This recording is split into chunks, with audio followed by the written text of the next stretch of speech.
Madame, Monsieur, bonjour et bienvenue dans cette édition dans l'actualité de ce mercredi 23 octobre 2024. Face à face avec Sonko, Amadouba est prêt à déclarer Zahra Iyane Thiam. Également dans l'actualité bourse des étudiants, l'intégralité du paiement se fera progressivement, a déclaré le ministre de l'Enseignement supérieur. Au volet politique, Barthélémy Diaz entre dans la danse et invite Sonko à un débat contradictoire avec les 4 grandes listes. C'est tout pour les titres et tout de suite le développement.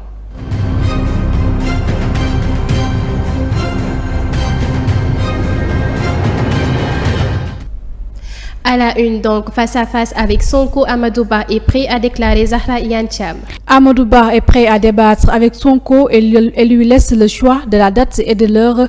Zahra Iyane Thiam, représentante de la coalition Jàmm ak Njariñ, a déclaré que même si le débat est une priorité pour Sonko, Amadouba préfère que les urgences comme les conditions difficiles des populations de Tamba à Podor soient traitées en premier. Si Sonko souhaite vraiment débattre, Ba est ouvert à cette discussion, bien qu'il ne soit pas le demandeur. À présent, penchons-nous vers la direction du ministère de l'Enseignement supérieur. Abdourahmane Diouf a annoncé que le versement des bourses pour les étudiants se fera progressivement. Le ministre de l'Enseignement supérieur, Abdourahmane Diouf, a annoncé que les bourses des étudiants seront versées progressivement d'ici 2 à 3 semaines. Reportage. Applique depuis une dizaine d'années le système licence master doctorat. C'est un système qui a été mis en œuvre et qui doit être évalué à un moment donné. Et il est heureux que ce sont les acteurs du système eux-mêmes qui ont demandé cette évaluation. Le ministère de l'Enseignement supérieur et tous les autres partenaires y ont joué un rôle important, mais le SAES aussi, en tant que syndicat au niveau de l'enseignement supérieur, a joué un rôle d'impulsion important que nous saluons. Et je m'en réjouis parce que quand les acteurs demandent l'évaluation de leur propre système, cela veut dire que le travail sera fait sans aucune complaisance. Je me réjouis du fait qu'on ait pu réussir à orienter les étudiants en septembre, ce qui ne s'était pas fait depuis pratiquement 10 ans, mais aussi encore une fois avec la participation de toute la communauté universitaire qui a bien accepté de jouer le jeu. Donc le 19 septembre, nous avons orienté 86% des bacheliers. 86%, c'est énorme. Et pour tous les autres qui restaient, nous leur avions donné le délai du 15 octobre. Actuellement, nous sommes en train de faire les évaluations. Nous savons qu'il y a des problèmes liés à des retards des étudiants. Nous, on n'a eu aucun problème avec le système, mais il y en a qui n'avaient pas pu s'inscrire dans le délai demandé. Mais il y en a aussi qui ont été orientés et qui n'ont pas pu payer les inscriptions dans le délai demandé et qui ont perdu leur place. Là, on est en train de faire l'évaluation avec les membres de l'équipe Campus N et on va essayer de voir comment on peut récupérer le maximum d'étudiants qui n'ont pas pu payer les frais d'inscription à temps. Quand on arrive en fin septembre, début d'octobre, là où nous payons en moyenne pour les bourses 6,8 milliards, 7 milliards, nous payons 15 milliards en un mois. Et je n'ai pas besoin de revenir sur toutes les difficultés financières dont le Premier ministre a parlé. Donc, vous voyez que depuis le début, quand on est arrivé, il n'y a presque pas eu de retard sur les bourses. Nous y avons travaillé de façon professionnelle.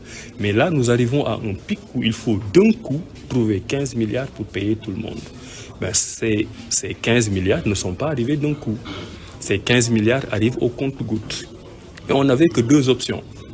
On se dit, on attend d'avoir la totalité de l'argent avant de payer, ce qui aurait augmenté le délai d'attente et l'impatience des étudiants, ou on se dit, on démarre avec ce qu'on a et on continue les paiements au fur et à mesure. C'est la deuxième option qu'on a prise et j'avais pensé que les étudiants comprendraient ça. Nous allons leur payer intégralement leur bourse, intégralement leur rappel. Là, nous avons commencé à payer il y a une semaine, la première vague.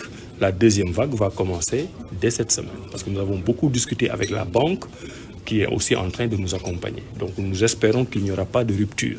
Mais le paiement, ce sera fait, mais l'intégralité des paiements se fera en 1 semaine, 2 semaines, 3 semaines. Mais à l'instant... Dans l'actualité, Barthélémy Diaz entre dans la danse et invite Sonko sur un débat contradictoire avec les 4 grandes listes. Le maire de la ville de Dakar s'invite au débat contradictoire depuis quelques heures, souligné par des acteurs politiques en première, Ousmane Sonko, qui a lancé un défi à Amadouba. Barthélémy Diaz, à son tour, considère que le débat doit être organisé entre les 4 grandes listes notamment Sàmm Sa Kàddu, Jàmm ak Njariñ, Pastef et la coalition Takku Wallu Sénégal. J'invite le CNRA à organiser un débat entre ces 4 candidats pour débattre sur le sujet de l'heure, propose le maire de Dakar qui se dit prêt à affronter toutes les têtes de liste. Allons regarder le reportage. Ablaye Wade, Macky. Ensuite Macky ak Mimi. Na Mimi ñëw sëggate bëre te xam na bu baax ku mu ko séqal. moo tax mbokk yi dama ne dans les grandes démocraties quand il y a des débats télévisés ce n'est pas au pouvoir sortant de choisir les invités mais nag je souhaiterais surtout que le débat soit en français d'abord parce que nag maa ngi commencé bëgg a am problème avec l'ENA parce que si l'école nationale d'administration ne produit que des cancres de cette nature il faut fermer cette école-là.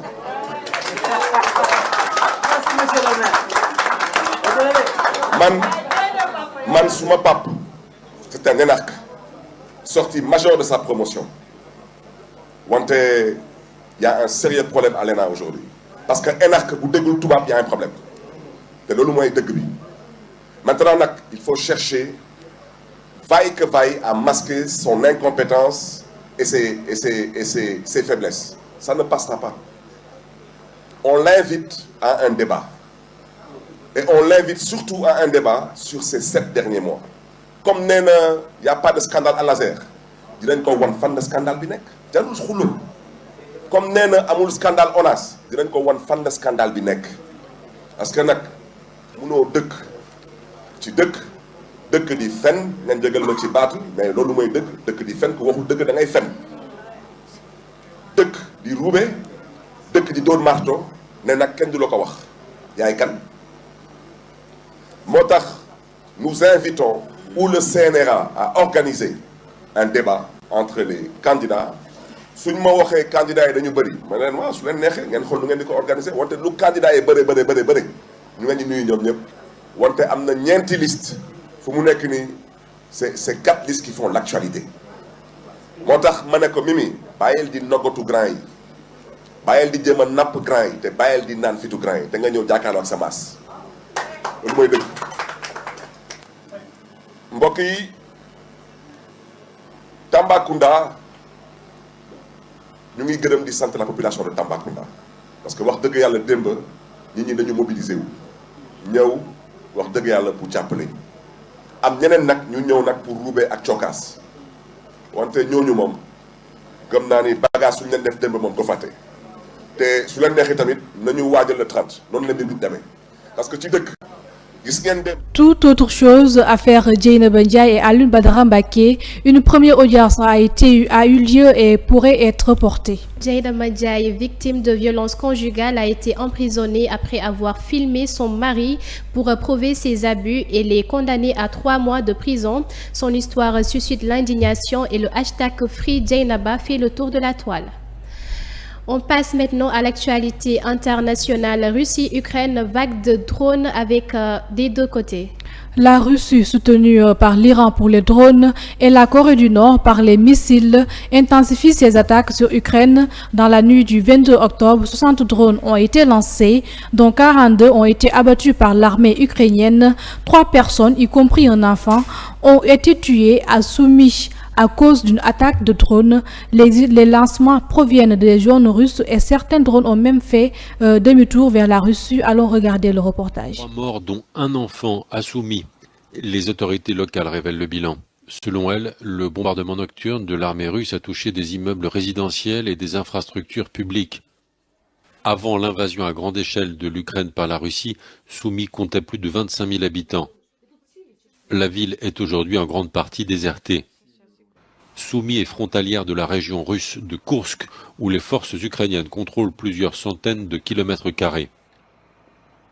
Le ministère russe de la Défense diffuse de son côté des combats dans la région de Donetsk, proche de la ligne de front, dans l'est de l'Ukraine.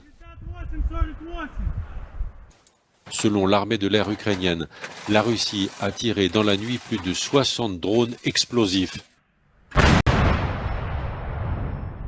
Une quarantaine de ces bombes volantes auraient été abattues avant d'atteindre leur cible. Fermons cette édition avec l'actualité sportive. Lors du tournoi UEFOA A U17, la nouvelle génération des Lionceaux a débuté la compétition avec une victoire contre le Libéria. Pape Ibrahima Faye, sélectionneur des Lionceaux, a tenu des propos. Le sélectionneur de l'équipe nationale du Sénégal U17 a commenté la victoire des Lionceaux contre le Libéria lors de leur premier match du tournoi UFOA.